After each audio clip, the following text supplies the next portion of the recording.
মূল্যবান বক্তব্য রাখার জন্য জনাব জি, তারেক রহমান। ধন্যবাদ। বিসমিল্লাহির রহমানির রহিম। আজকের এই কর্মশালায় উপস্থিত মুন্সিগঞ্জ, মানিকগঞ্জ এবং নরসিংদী জেলার বিএনপি সহ সকল পর্যায়ের অঙ্গ সহযোগী সংগঠনের নেতৃবৃন্দ, সহকর্মীবৃন্দ এবং মঞ্চে 3 জেলায় উপস্থিত মঞ্চে আলোচকবৃন্দ, আসসালামু আলাইকুম। দেখুন, আহ, আমাদের অ্যানি একটু আগে আমার নাম বলার সাথে সাথে বললো যে গুরুত্বপূর্ণ বক্তব্য রাখবো। হ্যাঁ, গুরুত্বপূর্ণ। তবে আমি মনে করি আজকে আপনারা সারাদিন এই 3 জেলার 3,000 মানুষ আপনারা সারাদিন যেই আলোচনাগুলো করেছেন, যেই আলাপ আলোচনা করেছেন, যা জেনেছেন, যা শুনেছেন, যা বুঝেছেন, পুরো বিষয়টি গুরুত্বপূর্ণ। সম্পূর্ণ পুরো বিষয়টি গুরুত্বপূর্ণ।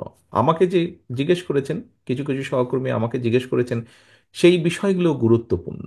প্রত্যেকটি বিষয় কেন গুরুত্বপূর্ণ? এই বিষয়গুলো এই জন্য গুরুত্বপূর্ণ যে এই বিষয়গুলো আমাদের একজন রাজনৈতিক কর্মী বা একটি রাজনৈতিক দল হিসেবে আমাদের মূল সাবজেক্ট কারা? মূল সাবজেক্ট হচ্ছে এই বাংলাদেশের জনগণ। আমরা সেই জনগণকে নিয়ে সারাদিন আজকে আলোচনা করেছি। অর্থাৎ জনগণের ভিতরে বিভিন্ন শ্রেণী আছে। কৃষক আছে, ছাত্র আছে, শ্রমজীবী মানুষ আছে, নারীরা আছেন। কাজেই বিভিন্ন শ্রেণী পেশার মানুষের কে নিয়ে আমরা আলাপ করেছি যে তাদেরকে কিভাবে আমরা একটু বেটার অবস্থায় নিয়ে যেতে পারবো, একটু ভালো অবস্থায় নিয়ে যেতে পারবো। আমার কাছে মনে হয় একজন রাজনৈতিক কর্মী হিসেবে এর থেকে বড় গুরুত্বপূর্ণ ইম্পর্টেন্ট বিষয় আর কিছু নেই। অর্থাৎ আমি আমার মানুষের বেটারমেন্টের জন্য কিছু চিন্তা করছি। সহকর্মীবৃন্দ, এখন এই যে আহ, আপনারা যেই কথাগুলো আমাকে বলেছেন বা আমি আসার আগে আলোচকবৃন্দ যারা আছে তাদের সাথে বলেছেন, কেন বলেছেন? আপনাদের কিছু জিজ্ঞাসা থাকলে তাদের জিজ্ঞেস করেছেন, আমি আসার পরে আমাকে কেউ কেউ জিজ্ঞাসা করেছেন, নিজেরা আলোচনা করেছেন।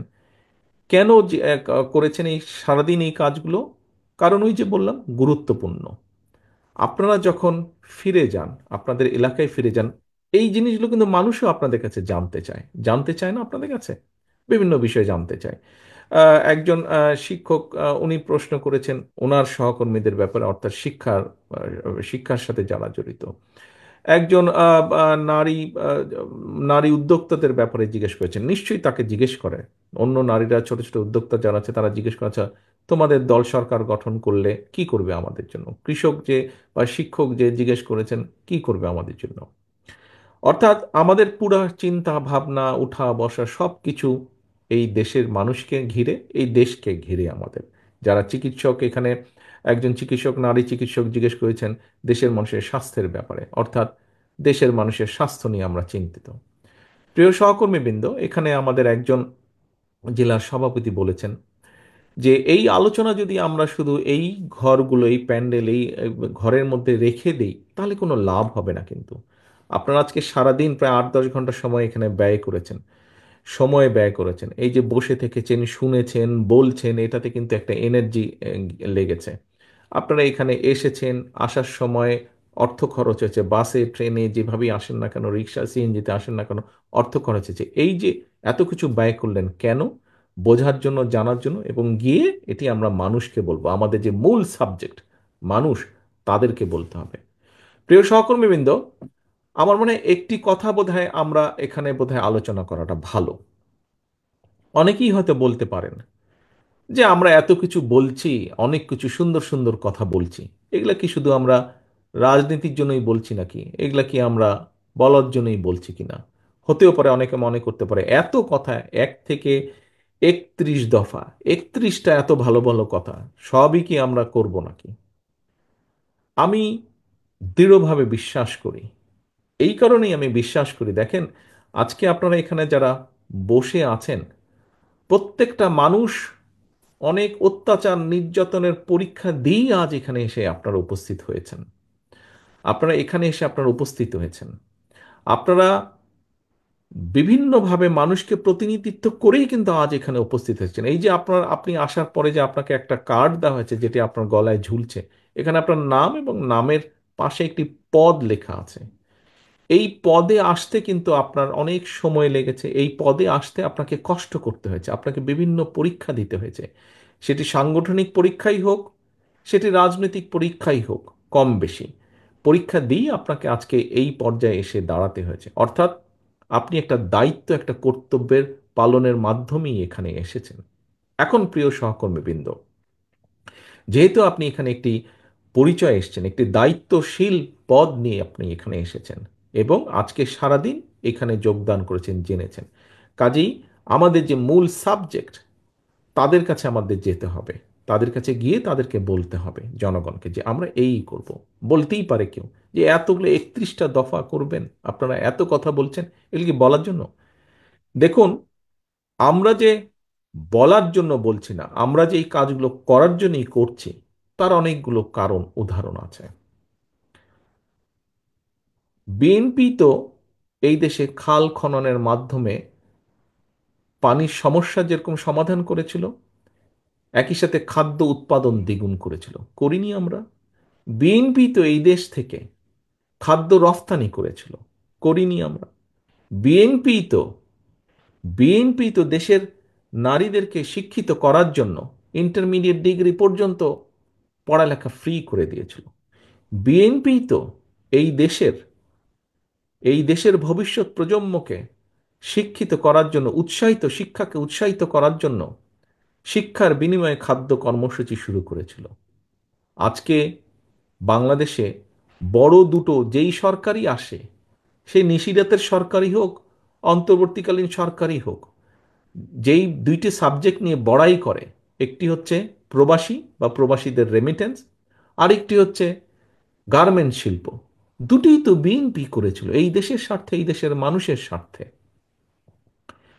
এই যে যেই স্বৈরাচার পালিয়ে গেছে দেশ থেকে, এরা যখন 96 সালে ক্ষমতায় আসলো, সেই সময় এসে তারা সংসদে দাঁড়িয়ে বলতে বাধ্য হয়েছিল যে 91 সালের বিএনপি সরকারের সময়, দেশনেত্রী খালেদা জিয়ার বিএনপি সরকারের সময় দেশে 80,000, ছোট বড় 80,000 কলকারখানা স্থাপিত হয়েছিল। সেটা তো বিএনপির সময় হয়েছিল। আমাদের সময়ই আমাদের সময় তো আমাদের বিরুদ্ধে সংবাদপত্র কত কি লিখেছে। আমাদের সময় সংবাদপত্র আমার বিরুদ্ধে, ম্যাডামের বিরুদ্ধে, দলের বিরুদ্ধে, দলের বহু নেতাকর্মীর বিরুদ্ধে লিখেছে। কিন্তু আমরা বলেছি যে আমরা বাক স্বাধীনতায় বিশ্বাস করি। যখন আমরা এর আগে দেশ পরিচালনা ছিলাম, আমাদের সময় তো পত্রিকার সম্পাদকদের বিরুদ্ধে শত শত মামলা হয়নি, যেমন আমাদের বিরুদ্ধে, আমাদের নেতাকর্মীদের বিরুদ্ধে হয়েছে। একইভাবে যদি বলতে হয়, কোথায় আমরা যখন দেশ পরিচালনার দায়িত্বে ছিলাম, তখন কি গুম খুন হয়েছিল? আমাদের স্থায়ী কমিটির সদস্য জনাব সালাউদ্দিন আহমেদকে ধরে নিয়ে সীমান্তের ওপারে ফেলে দেখা হয়েছে। আমাদের ইলিয়াস আলী সংসদ সদস্য সহ আমাদের শত শত নেতাকর্মীকে গুম করা হয়েছে, খুন করা হয়েছে। কোথায়? বিএনপির সময় কি এরকম হয়েছে? বিএনপির সময় তো এরকম হয়নি। কারণ আমরা গণতন্ত্রে বিশ্বাস করি, আমরা বাক স্বাধীনতায় বিশ্বাস করি। আমরা অতীতে এই কাজগুলো করে এসেছি। অতীতে যেহেতু আমরা এই কাজগুলো করে এসেছি, শিক্ষার জন্য কাজ করে এসেছি আমরা, প্রমাণ আছে। খাদ্য উৎপাদনের জন্য কৃষকদের জন্য কাজ করে এসেছি, প্রমাণ আছে অতীতে। আমরা দেশের নারীদের স্বাধীনতার জন্য কাজ করেছি, তার প্রমাণ আছে। দেশের শিল্প উৎপাদন বাড়ানোর জন্য শিল্প প্রতিষ্ঠা করা হয়েছে বিএনপি সরকারের সময়, তার প্রমাণ আছে। যেহেতু আমরা অতীতে, আমরা যখন দায়িত্ব পেয়েছি, আমরা ভালো কাজ করার চেষ্টা করেছিও বহুলাংশে, তার প্রমাণ আছে। এবং এটিই প্রমাণ করে যে ভবিষ্যতে আমরা সুযোগ পেলে ইনশাল্লাহ আমরা এই 31 দফা পর্যায়ক্রমিকভাবে বাস্তবায়ন করব। এখন প্রিয় সহকর্মীবৃন্দ, এখন প্রিয় সহকর্মীবৃন্দ, এই 31 দফা বাস্তবায়নে আমাদেরকে সবচেয়ে বেশি সহযোগিতা কে করবে বলে আপনাদের কাছে আমার জিজ্ঞাসা, কে করবে বলে আপনারা মনে করেন? কে করবে? বাংলাদেশের জনগণ। আমরা যদি 31 দফা, যাই 31টা দফা নিয়ে আপনারা আজকে সারাদিন আলোচনা করলেন, বাই দ্য ওয়ে এখানে আরেকটি কথা বলি, এই 31 দফা কিন্তু শুধু বিএনপির কথা নয়। বিএনপি প্রথমে 27 দফা দিয়েছিল, পরবর্তীতে বাংলাদেশের যে রাজনৈতিক দলগুলো, যতগুলি রাজনৈতিক দল আমাদের সাথে যুগপৎ আন্দোলনের সংগ্রামে ছিলেন এই স্বৈরাচারকে বিদায় করার ক্ষেত্রে, পরবর্তীতে আমরা সবগুলো রাজনৈতিক দলের সাথে আলোচনা করেছি এবং তাদের কম বেশি সম্মিলিত একটি মতামতের প্রতিফলন হচ্ছে এই 31 দফা। তো এখন প্রিয় সহকর্মীবৃন্দ, এই 31 দফাকে যদি বাস্তবায়ন করতে হয়, এই 31 দফা নিয়ে আপনারা আজকে সারা দিন আলোচনা করেছেন। 31 দফার মধ্যে আমরা আগেও বলেছি এই 31 দফাই শেষ না। কোনো ব্যক্তি, কোনো সংস্থা, কোনো সংগঠন, কোনো দল যদি 31 দফার বাইরেও কোনো কিছু ভালো দেন, কোনো প্রস্তাবনা ভালো দেন, কোনো কিছু ভালো উপস্থাপন করেন যেটি মনে হবে যে দেশের মানুষের জন্য সাহায্য করবে, আমরা অবশ্যই সেটিকে গ্রহণ করবো। এটি ওপেন ব্যাপার, এটি কোনো ধর্মীয় গ্রন্থ না যে এটি একদম 31 দফায় এসে ফিক্সড হয়ে গেল।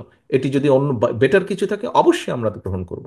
আমাদের দফার মধ্যেও কোনো দফা আছে যেটিকে একটু পরিবর্তন করলে যদি বেটার হয়, এরকম যদি কেউ প্রস্তাবনা দেন, আমি সেটিকেও গ্রহণ করব।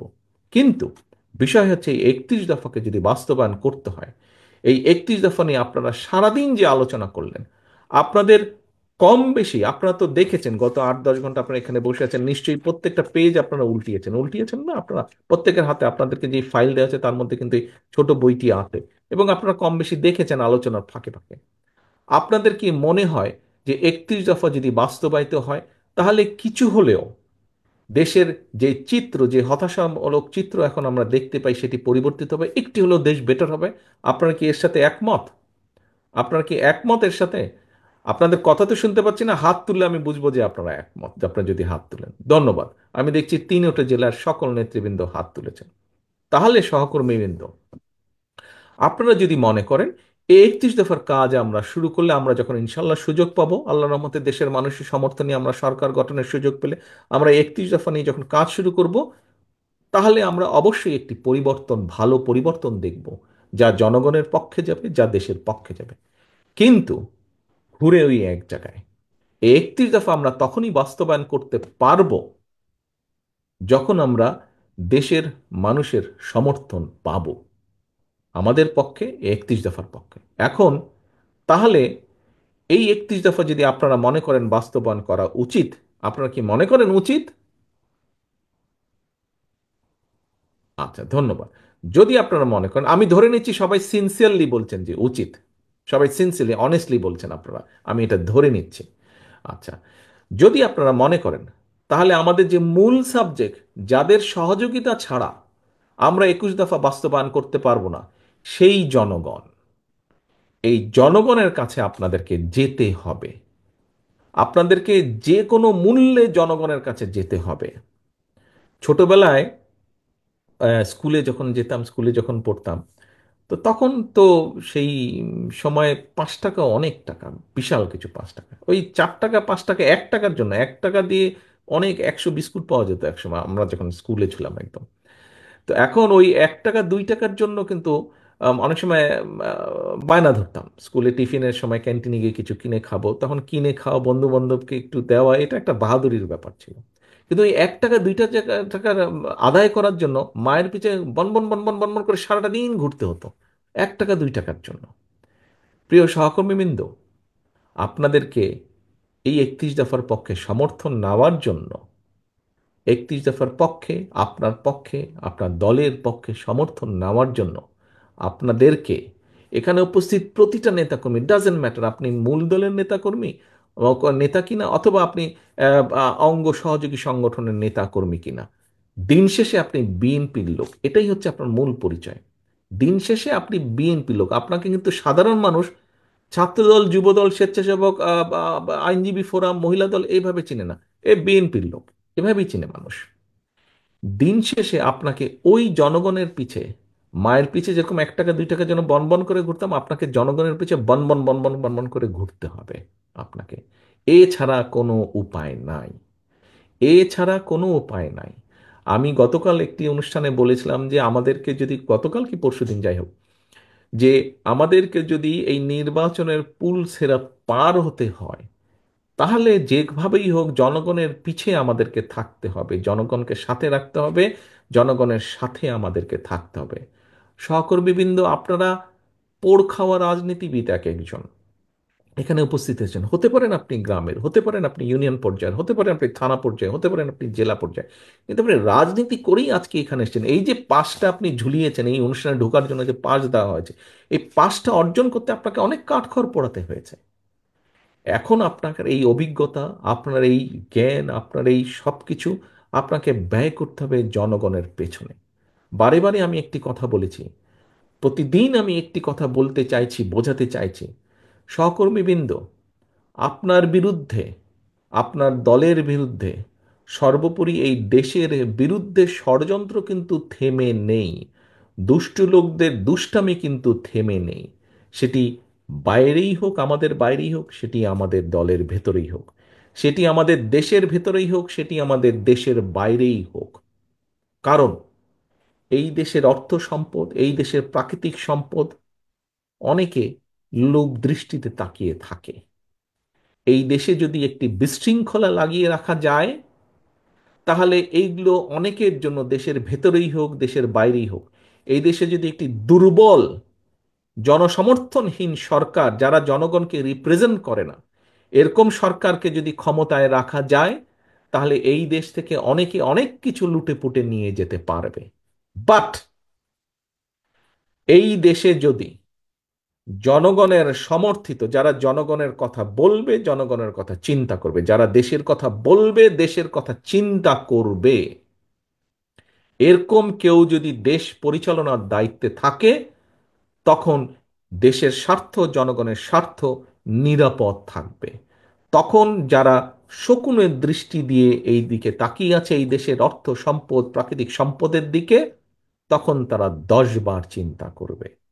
কাজেই প্রিয় সহকর্মীবৃন্দ, ষড়যন্ত্র যেহেতু থেমে নেই, আপনারা গণতন্ত্রের জন্য যুদ্ধ করেছেন, লড়াই করেছেন, সংগ্রাম করেছেন, হত্যার শিকার হয়েছেন, জেল জুলুমের শিকার হয়েছেন, গায়েবী মামলার শিকার হয়েছেন, দিনের পর দিন পালিয়ে থাকতে হয়েছে, জঙ্গলে থাকতে হয়েছে, ধান খেতে আপনাদেরকে থাকতে হয়েছে অত্যাচার নির্যাতনের কারণে। আপনারা সেই পরীক্ষা দিয়ে পার হয়ে এসেছেন।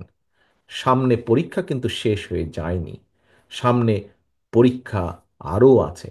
এটি এমন একটি যুদ্ধ, এটি জনগণের পক্ষের যুদ্ধ, এটি গণতন্ত্রের পক্ষের যুদ্ধ, এটি স্বাধীনতা সার্বভৌমত্বের পক্ষের যুদ্ধ।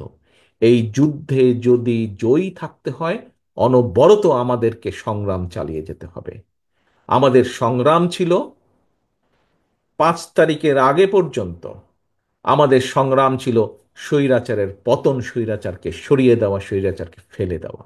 আলহামদুলিল্লাহ, আল্লাহর রহমতে বাংলাদেশের মানুষের সমর্থনে, বাংলাদেশের মানুষের দল মত নির্বিশেষে, শ্রেণী পেশা নির্বিশেষে, সকল মানুষের অংশগ্রহণের মাধ্যমে আমরা সক্ষম হয়েছে, এই দেশের মানুষ সক্ষম হয়েছে খেদিয়ে দিতে, বিদায় করে দিতে, পালিয়ে যেতে বাধ্য করেছে দেশের মানুষ স্বৈরাচারকে। এখন সংগ্রাম, দেশের স্বাধীনতা রক্ষার সংগ্রাম, সার্বভৌমত্ব রক্ষার সংগ্রাম, একই সাথে দেশ গড়ার সংগ্রাম শুরু হয়েছে।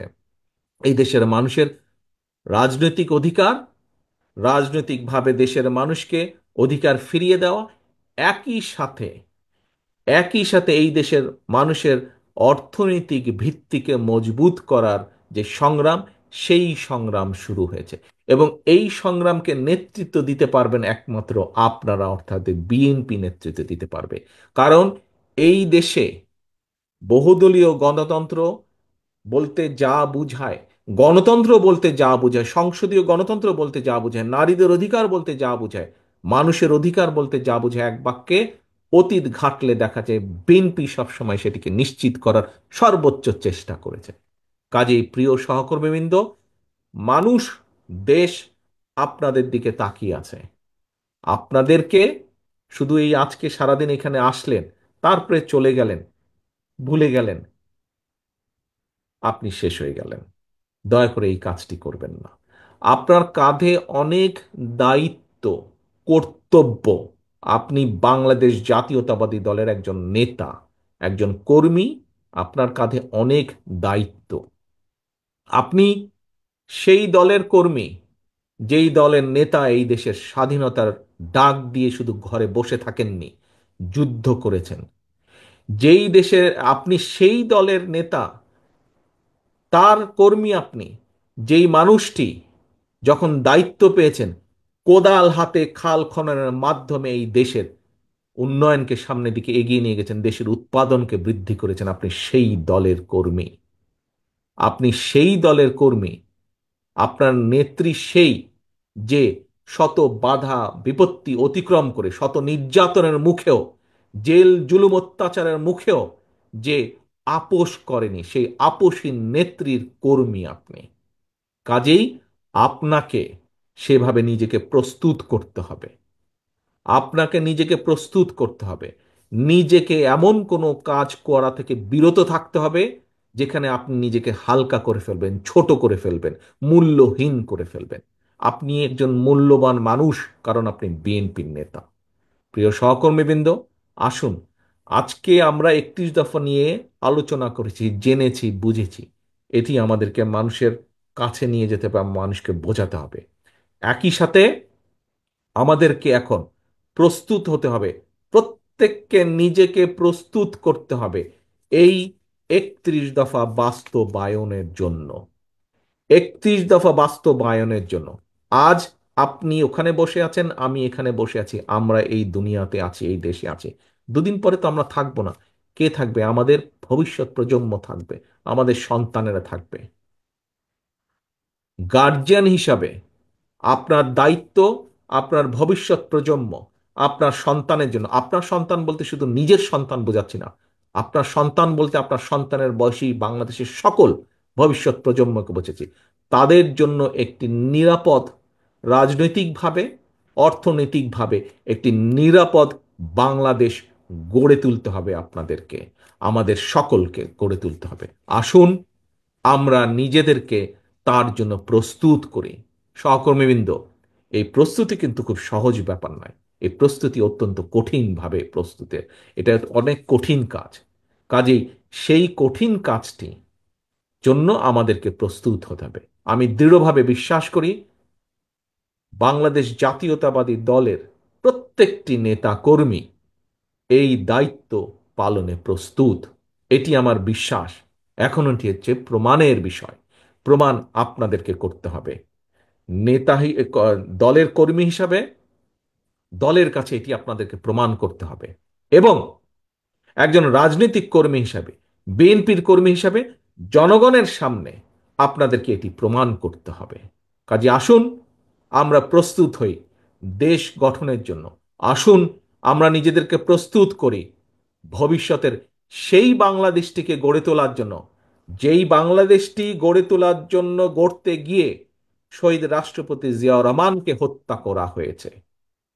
যেই বাংলাদেশটিকে, জনগণের প্রত্যাশিত যেই বাংলাদেশটি থেকে গড়তে গিয়ে দেশনেত্রী খালেদা জিয়াকে মৃত্যুর মুখ থেকে ফিরে আসতে হয়েছে, তার বিরুদ্ধে ষড়যন্ত্র হয়েছে, তাকে হত্যার পর্যন্ত প্রচেষ্টা করা হয়েছে। আমরা এত কিছুতেও দমিনি।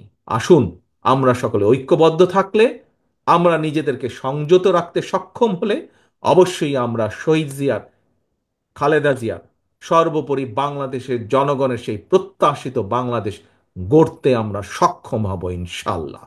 আর সেই প্রত্যাশা রেখে, সেই প্রতিজ্ঞা নিয়ে আজকে আমি আমার বক্তব্য শেষ করছি। আল্লাহ হাফেজ। বাংলাদেশ জিন্দাবাদ। বাংলাদেশ জাতীয়তাবাদী দল জিন্দাবাদ।